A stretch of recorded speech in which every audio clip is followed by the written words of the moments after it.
साथियों, यहां मुर्शिदाबाद में जो कुछ हुआ, मालदा में जो कुछ हुआ, वो यहां की सरकार की निर्ममता का उदाहरण है। दंगों में गरीब माताओं बहनों की जीवन भर की पूंजी राख कर दी गई। तुष्टीकरण के नाम पर गुंडागिर्दी को खुली छूट दे दी गई। जब सरकार चलाने वाले एक पार्टी के लोग, विधायक, कॉरपोरेटर ही लोगों के घरों को चिन्हित करके जलाते हैं और पुलिस तमाशा देखती है, तो उस भयावह स्थिति की कल्पना की जा सकती है। मैं बंगाल की भद्र जनता से पूछता हूं, क्या सरकारें ऐसे चलती हैं? यही भावेश्वर कर चलेगी?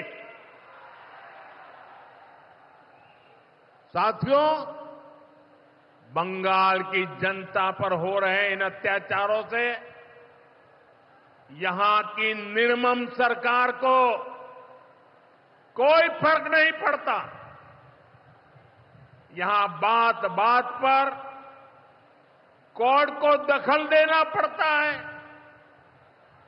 बिना कोर्ट के बीच में आए कोई भी मामला सुलझता ही नहीं है।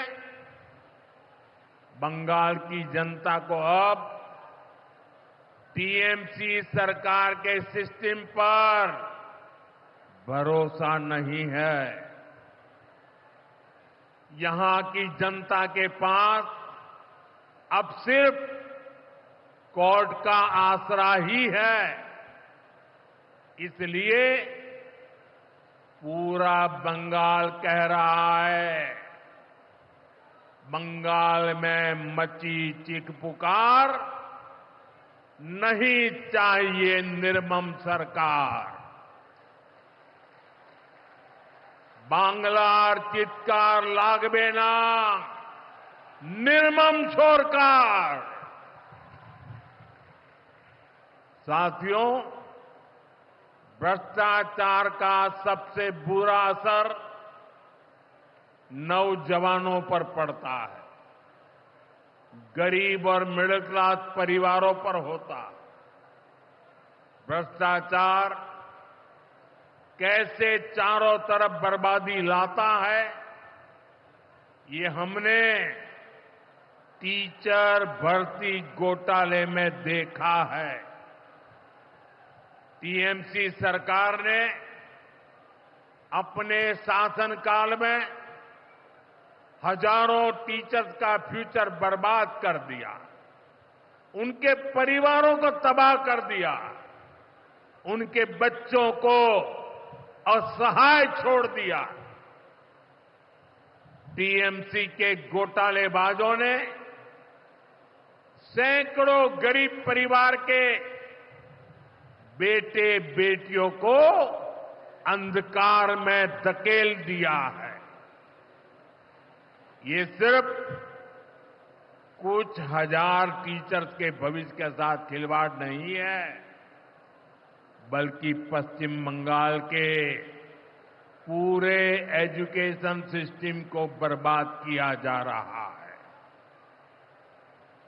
टीचर्स के अभाव में लाखों बच्चों का भविष्य दांव पर है।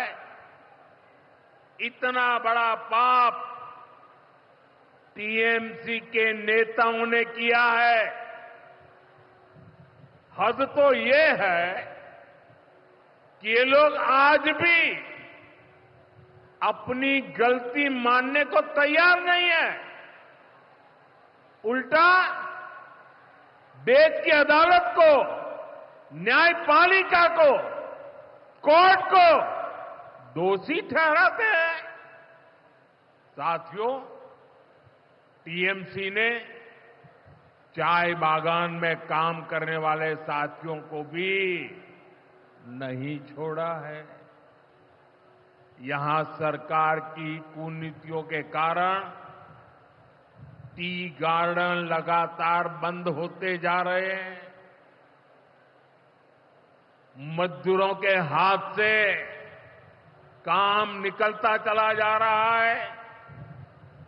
यहां पीएफ को लेकर जो कुछ भी हुआ वो बहुत शर्मनाक है।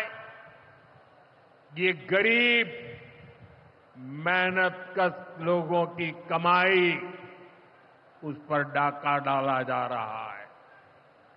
टीएमसी सरकार